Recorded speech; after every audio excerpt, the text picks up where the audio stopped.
Welcome back, everybody. Today we're looking at the update for Markarth for the Stamina Warden PvE damage dealer build. This is pretty much the meta I went with this time, but we'll get there in a second. Let's just look at our character sheet first. Quickly buff up. Alright, so I've got 64 points into stamina, all 64. I've got about 10k max magicka, 18k max health, which is really good, and then 34k max stamina, which is pretty good as well.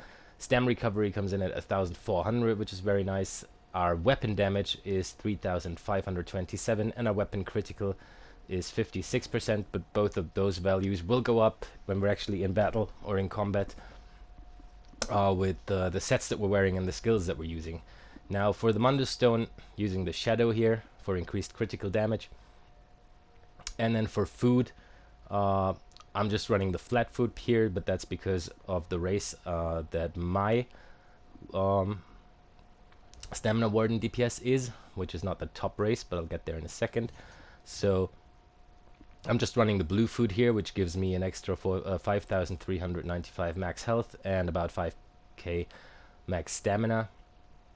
Obviously there are other food choices here, like the Dubious Cameron Throne, which would also give you max health and max stamina, but only 3k of each and an extra bit of 311 stamina recovery, so you get higher there as well.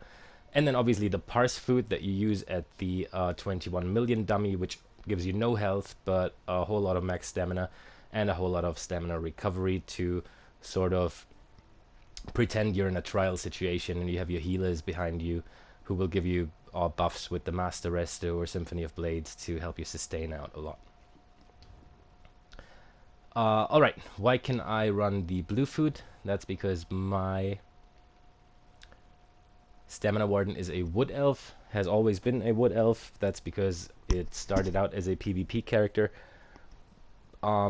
Meanwhile, I play more PvE with it, to be honest, but I don't bother buying a race change token because because the best Magicka DPS race is High Elf and has been for a couple patches now, and the best Stamina DPS race is Orc, and it has been for a couple patches now, and I have 12 characters and I don't want all 6 of the Magicka ones to be High Elves and all 6 of the Stamina ones to be Orcs, because I just find that pretty boring. So top race choices for Stamina Warden in the Markarth patch would be Orc on number 1, Dark Elf on number 2, Khajiit on number 3, and then probably something like Redguard Wood Elf on 4 and 5. The Wood Elf does actually not perform too badly on a stamina build though, because it does get an extra 2k max stamina, also poison resistance, and it does increase the stamina recovery by 258 as well, so it's very nice for sustain. The last passive here used to be nice, but since penetration isn't really a thing anymore, because that depends on the raid group you're in, and also you're probably not roll dodging while you're doing your rotation on a boss, doesn't really matter so much. But it's not too bad for a stamina class, and I can hit over 80k as well on the PlayStation 4 with the controller, and I'm pretty happy with 80k or even over 80k on a Wood Elf. On an Orc, obviously, you will get more out of it. So choose your race. If you already have one, you can race change it to an Orc. You can leave it the way it is. They're pretty strong this patch. They hit high anyway. So I wouldn't bother too much if yours is not one of the top 3 DPS choices. You can still perform very well. Okay, let's get right into the skills then. First thing we've got here from the dual wheel skill line is Rapid Strikes, and this starts out as Flurry, morph it to Rapid Strikes, and all it pretty much does is deal 5 consecutive attacks that deal physical damage. Each hit increases the damage of the subsequent hit by 3%, and the final one deals 300% more damage. It's fairly simple. It looks like this, just the stabbies. So that's pretty much your spammable. Next up from the Fighter's Guild skill line on the front bar is Barb Trap. This starts out as Trap Beast. You can morph it to Barb Trap, and then what this does is it puts a trap down that deals about 5k physical damage and an additional about 17k physical damage over 18 seconds, but more importantly, it grants you Minor Force, increasing all your critical damage done by 10%. So this is the big buff that this skill brings with it, which is why it's on a lot of builds, even Magicka builds, because Minor Force is an awesome buff to have. It's pretty much a must-have on a DPS. So, and since we're even doing physical damage on a stamina DPS, this is very nice for us.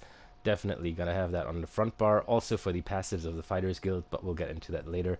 It's gonna increase our weapon damage and give us a couple nice buffs as well. Next up is Camouflaged Hunter, also from the Fighters Guild skill line. Like I just said, only for the passives. What Camo Hunter does is, while slotted, it gives you major savagery, increasing your weapon critical. Also, you can get Minor Berserk after hitting an enemy from the flank, which can be nice, but it's really only there for the passives of the Fighters Guild, to have another Fighters Guild ability on the front bar and increase our weapon damage in general even further. Because the major savagery you'd also get from your potions that you're using at all times anyway. So this is just for the passives, you're not actively using this skill. The next skill though we are using, and it's one of the strongest skills we've got. It's called Subterranean Assault. Starts out as Scorch. Morph it to Sub Assault, and what this does is it will stir up a group of sharks that attack after 3 seconds, dealing 13k poison damage to enemies in front of you. And then after they attack, they burrow again for 3 seconds, and then resurface again to do more poison damage. Now this is new, we've never had this before. This pretty much switches up the rotation quite a bit, because you got these bugs, and after 3 seconds they come out, do a whole lot of damage, and then what they didn't do before is go back down and come back up again. So that gives us a lot more time than later in our rotation to do a bunch of other skills.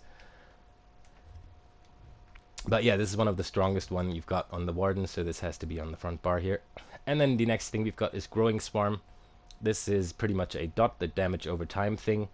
You unleash a swarm of Fetcher Flies, which will attack the enemy and cause them to bleed for 14k. Physical damage over 10 seconds. And then they will also afflict the enemy with minor vulnerability, increasing their damage taken by 5%. So this is an awesome skill. Enemies near the carrier also take damage, by the way, so it can affect other enemies as well, not just the main target. But the minor vulnerability is really the big thing here. If you're in a trials group and you do already have a Warden healer running this, you can talk with him and say, listen, I'm running this, you don't have to, so they can put another good skill in there, because mostly healers have not enough healing skills and too much buffing or damage skills. At least for pro groups, in my opinion, but whatever. So, or if they insist on them wanting to run minor vulnerability, then you can swap this out and you can use another skill there instead. Especially something like Rending Slashes, which is another bleed dot over 10 seconds. Or something like Whirlwind Blades for Execute, because this would deal up to 100% more damage with enemies less than 50% health. But the build that I set up has Growing Swarm on it, because chances are oftentimes you'll end up in a dungeon or in a puck trial where you don't even have a healer, or you'll have 2 Templar healers and no Warden healer, so you can be the one that brings the buff minor vulnerability with them, which is very nice. And then the last thing also from the Animal Companion skill line, like all the other skills here, is the ultimate, the Wild Guardian. This starts out as Feral Guardian, just morph it to Wild Guardian. And then what it is pretty much a bear that will fight at your side at all times, that deals physical damage to the enemies in front of it. And then once it's summoned, for only 75 ultimate, you can activate the Guardian Savagery, which is a bigger attack that deals even more physical damage, and also deals 100% more damage to enemies below 25% health, so it gets really, really strong in Execute. So if you have your ultimate ready and the enemy is just ready to fall from 26% to 25%, just save it for that 1 second and it'll do twice the damage really, or 100% more anyway. Alright, obviously the bear has to be on our back bar as well, so this will be our ultimate on our front and back bar. Because if you only have it slotted on one bar, it would disappear every time you swap bars, and you definitely don't want that. But the next thing we've got on our back bar comes from the Soul Magic skill line. This is Consuming Trap. Starts out as Soul Trap, morph it to Consuming Trap, and then what it does is it will deal physical damage over 10 seconds. And also, if an affected enemy dies, you'll feel an empty soul gem, which isn't too important, but you will heal for 3,619 health. and you will restore 2000 magicka and 7000 almost stamina. So this is very nice for sustain as well, especially if you just throw it into an ad group and hit 1 or 2 people with it. As soon as they die, you heal and you will get a lot of stamina back. It's also very nice for sustain. Next skill is also pretty much just there for sustain. This is also from Animal Companions. The Bullnetch starts out as Bettinetch, morph it to Bullnetch, and then what this will do is it will call a Bullnetch to your side, which will restore stamina to you 5k over 25 seconds, and also grant you major brutality and sorcery, increasing weapon and spell damage by 20%. So every 5 seconds, the Netch will also remove 1 negative effect from you, which can be very nice in trials where there's a lot of negative effects and poisons and stuff going on. Pretty much just looks like this. You just summon this Netch by your side. I'll show you guys the bear later, but every time I show a skill, the bear will attack the dummy, and then I'll have to turn it off again. That's why the bear is not out now, but you'll get to see it later. Next up is our heal. This is Vigor from the Assault skill line. Starts out as Vigor. You can morph it to either Echoing Vigor or the other morph, the green one. The difference is the green one will only heal yourself, but it'll be a bit of a stronger heal. The Echoing Vigor one will also heal the allies around you for over 11k health over 10 seconds. So you can that can pretty much be your choice. Are you playing solo more, or are you playing in groups and trials more? If you are in trials, I will definitely advise to use this morph, because it's really nice to give your teammates a bit of a heal as well. Plus you usually have 1 or 2 healers there that take care of this anyway, so it's not necessarily needed, but it's really nice for oh shit moments when there's a lot of incoming damage, or when the healer doesn't catch one of your teammates and you're standing next to them. So you can give them a bit of a heal as well. If you're more of a solo and dungeon player, I would probably just go with the green one, so you get the bigger heal out of this, but you will not heal anybody else but yourself. Next up is Endless Hail. I've just recently morphed this to Arrow Barrage, because I thought we were going to have Poison Injection on here, but turns out it's a lot more comfortable for me on the PS4 to not have Poison Injection on there and get the rotation clean. So Endless Hail is a better one because it lasts longer. Plus also it works nicely with the bow that we're using, which you're going to see in the build then. What this does is pretty much you just fire a couple arrows in the air, and then they will continuously hail down, and everything inside of the area here will get hit by them and take damage over the time of the duration. This is from the bow skill line, obviously. Starts out as Volley, morph it to Endless Hail then. And Endless Hail will last for 12 seconds, whereas Arrow Barrage will only last for 10 seconds, so the 12 seconds is nicer to close up the rotation and get it done easier. And it also plays well with the bow that we're using. So Endless Hail it is this time again. And then we've got Ring of Preservation. This comes again from the Fighter's Guild skill line. This is pretty much just a ring that you put on the ground, a rune that will grant minor protection and minor endurance, reducing the damage taken and increasing your stamina recovery for you and your allies. It's just a bit of an extra heal. It's also because we don't really need another skill on the back bar to get stronger than we already are. So this is just another Fighter's Guild skill, which means that our weapon damage will get increased by just for having it on. We're not actively using this unless you're maybe in a dungeon without a healer and everybody's struggling, so you can just put this on the ground and then give them vigor and hope that no one dies. But it's not actually there to be used in rotation, just if it's necessary or if you run out of stamina. Alright then, bear on the back bar as well. So much for that. Now, I'll get into optional skills after the sets, because the skills are this time tied to the sets that we're using. The reason we're using Rapid Strikes as a spammable is because it's a melee thing. So you have to be really close to the target. And the reason this is our spammable is because 2 of the strongest sets at the moment for stamina DPS will proc a lot more from this really close-up melee damage, which brings us to our sets right away. And that is Advancing Yukita from the Hell Rod trial, which gives you weapon critical, weapon damage, weapon critical, and then when you deal melee damage, there it is, melee damage. Your weapon critical is increased by 305 for 5 seconds, stacking up to 10 times. This effect can occur once every half second, so this is just crazy. The set has been good, then it has sort of been replaced by Lochestes, but now it's back as pretty much the top stamina DPS set. I've personally never used it much on any builds, because I've always preferred other sets like Briarheart, but this time around it's just too strong to not use it.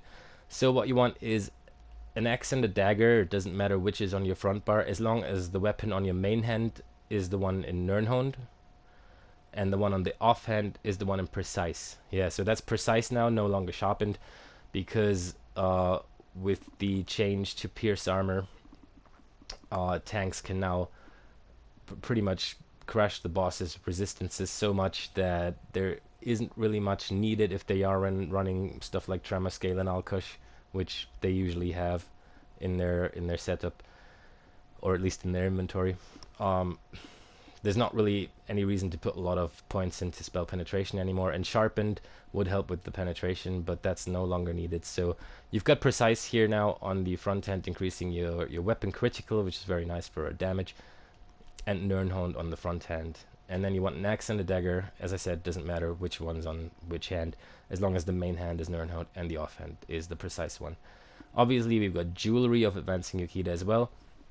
You want all 3 pieces in Bloodthirsty with a weapon damage glyph on them,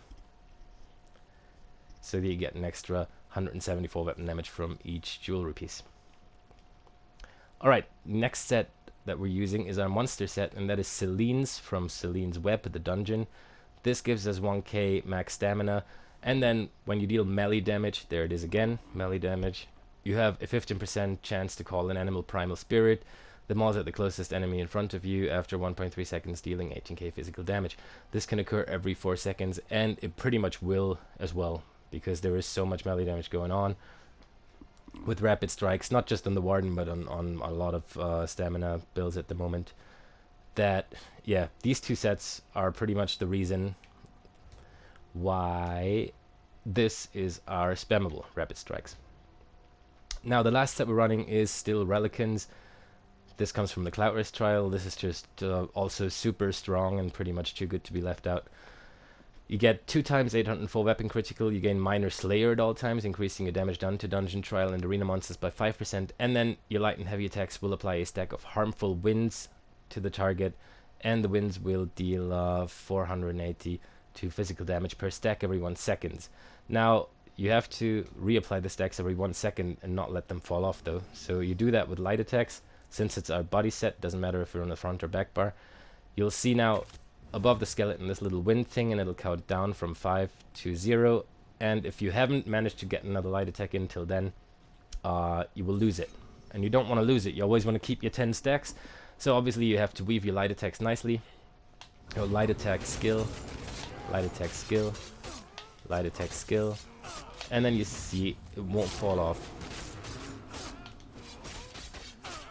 And inside of the little whirlwind, you probably can't see that really on YouTube, it counts up from 0 to 10, and now we've got a 10 stacks, and as soon as we, or as long as we do our rotation right, and we get a light attack in every 5 seconds, the stacks won't fall off, the whirlwinds will always be there. Now they fell off. But yeah, that's how you use Relicans, just don't let it fall off. If you can't use Relicans, there's lots of other great sets that you can use. Especially something like Vicious Ophidian, which gives you also Minor Slayer and a weapon critical bonus and a weapon damage bonus, and it makes you sustain a lot easier, because every time an enemy you have recently damaged dies, you gain a lot of stamina back, and also Major Expedition, which makes your movement faster.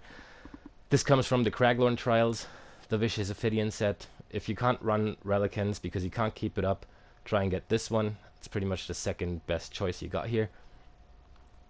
And yeah, if you're just starting out, get someone to craft you Hunding's Rage. This is a crafted set. It's also very, very good. Obviously, it doesn't have any trial bonuses on it because it's crafted. But if you're just starting out and you're interested in running a Stamina Warden, this is a really good starter set until you can get your hands on Relicans or Vicious Ophidian. Relicans is definitely the strongest though, which is why it's on the main build right now. Okay, I forgot to mention, obviously, on the axe and dagger, we're running the poisons here, the double damage health poisons. So it doesn't really matter what kind of glyphs you have on there because it'll be suppressed by the poison anyway.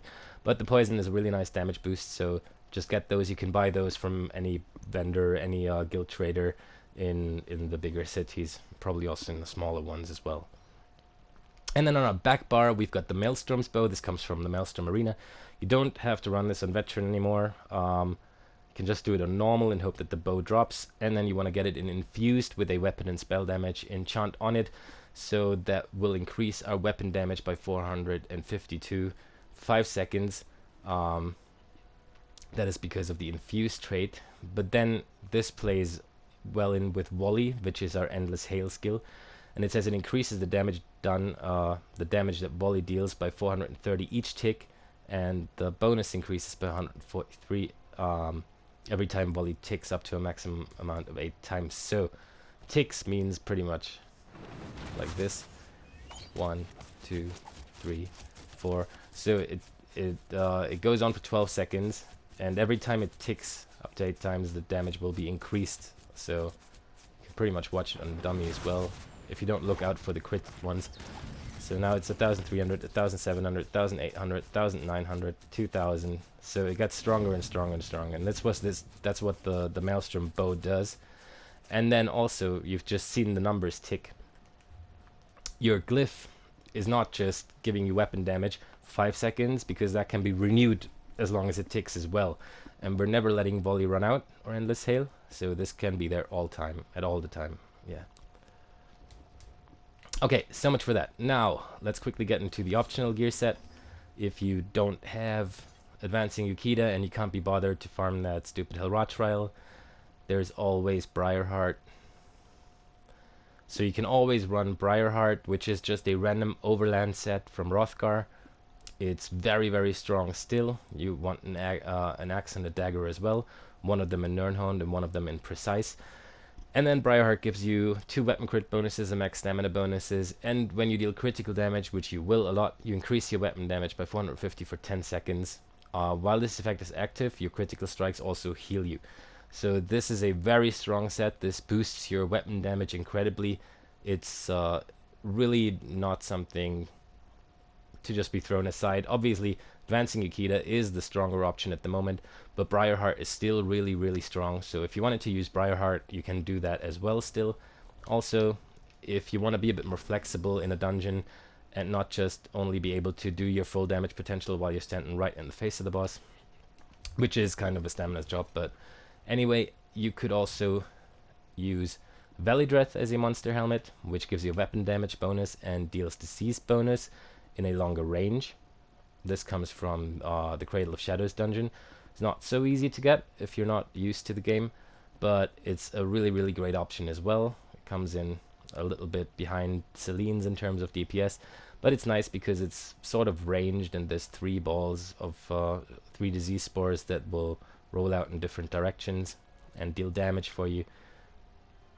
And then if you are running Briarheart and Velidreth, obviously the melee thingies from Celine's and Advancing Yukita would fall off, so you wouldn't have to use, or let's just say you could use Cutting Dive as your spammable as well, which is really strong as well. This deals physical damage, and then if you're more than 7 meters away, you can set the target off balance, which is really cool as well, so you don't have to constantly be close in the face. Obviously, when you're doing your rotation, you want to do that, even though everything except for your trap actually has a pretty long range. So like the bugs here, they do have quite the long range. The Fetcher Flies have quite the long range, and the bug and the Endless Hail and the Soul Trap does as well. So you could be able to go a little more ranged, just go in with Velidreth Briarheart, and the bird is spammable. Obviously you wouldn't get your light attacks in so much, but the first hit right set it off balance right away.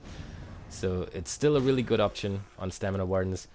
I'm saying this only so that if you're making a new character, definitely level this up, the Cutting Dive as well. It's really cool. So is the Bird of Prey. But yeah, for the optimal DPS build this time around, it's Rapid Strikes with Celine's and Advancing Yukita. Okay, I'm not going into all of the passives. You can read them by yourselves. They pretty much all have something to do with, as long as you have animal companion skills slotted, you get extra magicka and stamina, recovery, and extra damage done in general for each one slotted. So they're all playing in really nicely. You just want to get all of these, definitely. In the green balance, the only one that's really important is the last one. When you activate a heal on yourself or an ally, you grant the target minor toughness, especially if you're running the Vigor Morph, with which you can heal your allies as well. So you can be able to grant them minor toughness, increase their max health by 10% for 20 seconds, which can be really nice. That's why it's also a good reason to run the Echoing Vigor one that heals your allies around you as well. And then in Winter's Embrace, there isn't really anything important because we don't do magic or frost damage. We don't have any of these skills slotted. The only thing that might be nice is Icy Aura, reducing the effectiveness of snares applied to you. It's not really necessary, but it's a nice buff to have if you can grab it, so that will be the only one that's important in here. Obviously you want all of the dual wield ones and all of the bow ones, because those are your main weapons. And then you want all of the medium armor ones, and then the first 3 in the light armor and the first 3 in the heavy armor one, depending on whether you want to go with a 5-1-1, meaning 5 medium, 1 light, 1 heavy setup, which I prefer, as you can see here. The light head, the heavy shoulders, and everything else in medium. Or whether you want to get the shoulders and head in medium as well and just go with full 7 medium. The result will be that your full 7 medium will give you a little bit more of a bonus here in your weapon critical and in your stamina recovery. Whereas running 5-1-1, 1 light and 1 medium, you can make full advantage of the Undaunted passives here, which say activating a synergy restores 4% more of your max health, stamina, and magicka, and then you get a 6% bonus in general to your max health, stamina, and magicka. So it just makes your resource pools and your health pool a little bit bigger, and every time you take a synergy you get a little bit more back. I just like running it this way because the damage difference isn't totally OP. But yeah, do what you want. If you want to go full damage, go with 7 medium. If you want to have a bunch of other nice resource gains, go with 1 light and 1 heavy armor. It really doesn't matter too much. You don't need any of these passives here. Obviously we're using a lot of fighter guild passives, so you definitely want those.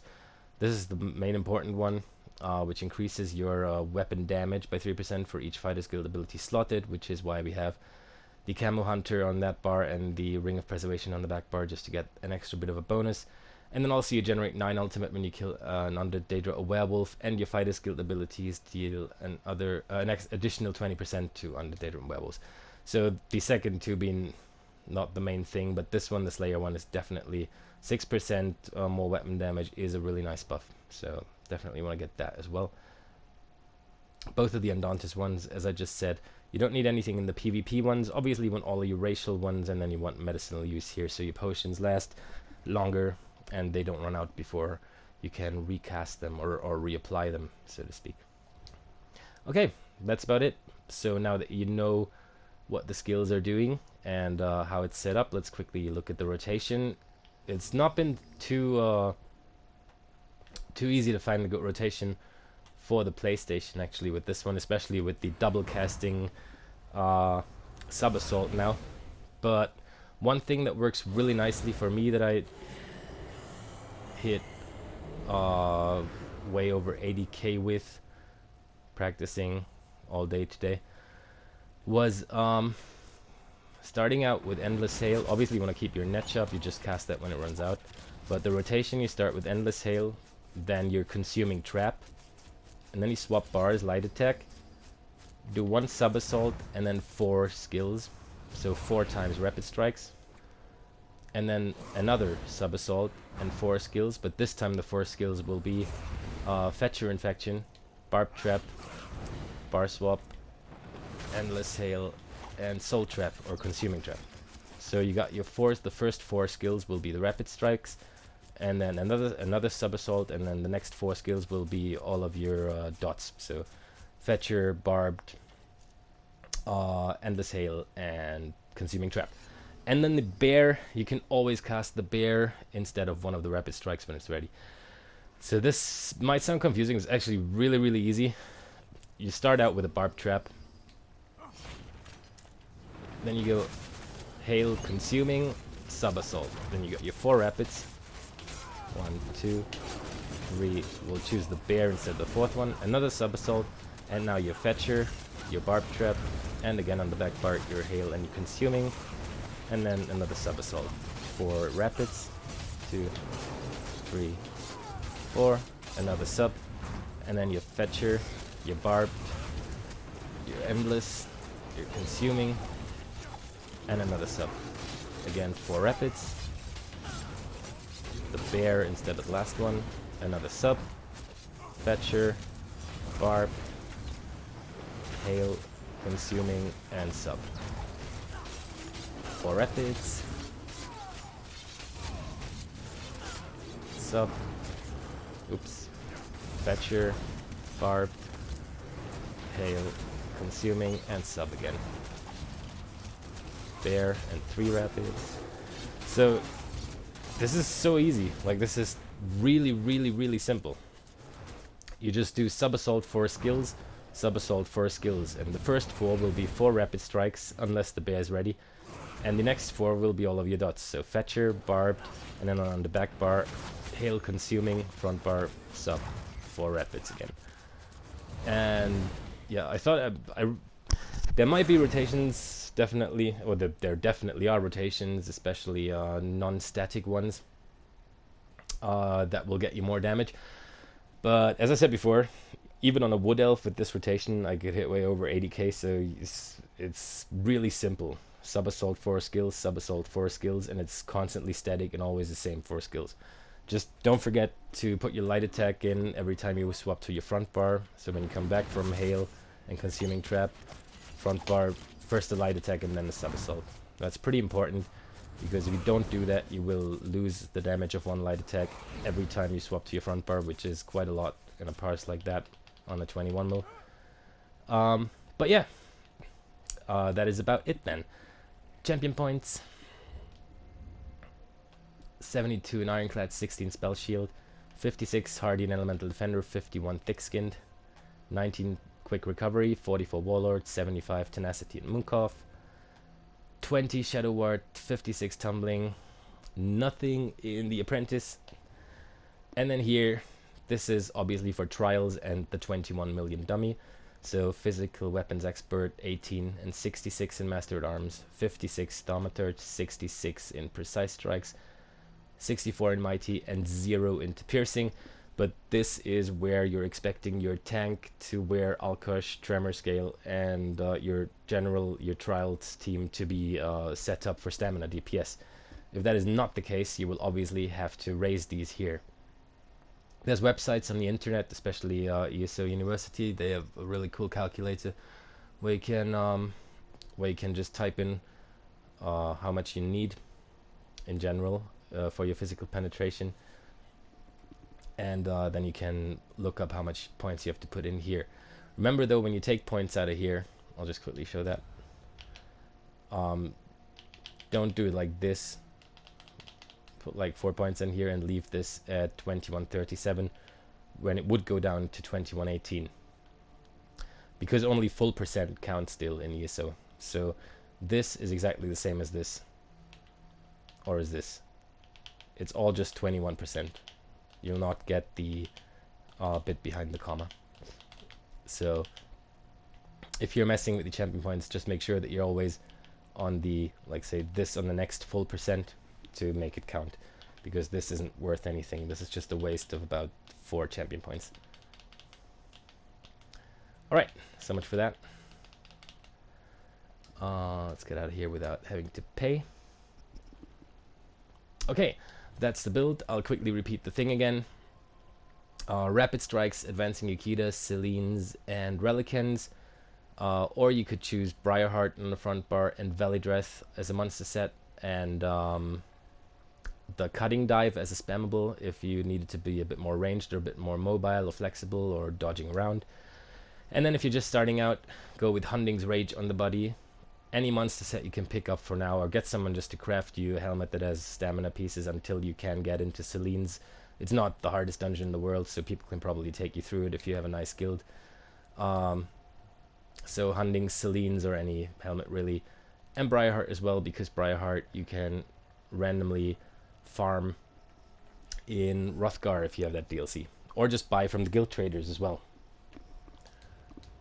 Okay, I hope you enjoy this. Really simple rotation, really fun build, and able to do a whole lot of damage. Obviously, if you don't have any recovery or stamina recovery in your passives, you might have to run Dubious Cameron Throne and maybe put a couple points into health here. But I'm pretty sure you'll figure that out. You just don't want your health to drop like under 16k, because that would not be enough really, even in Trials team. If you come in with 15k, sometimes it's okay if you have a tank that runs Eben and a Warden healer and people are buffing you constantly. But yeah, flat food's nice for wood elves, and then if you're an orc, you get an extra bit of health as well, but you don't have the recovery. So as an orc, you might have to run something like Dubious Cameron Throne and just make sure your health is fine. Enjoy the build. I'll see you next time.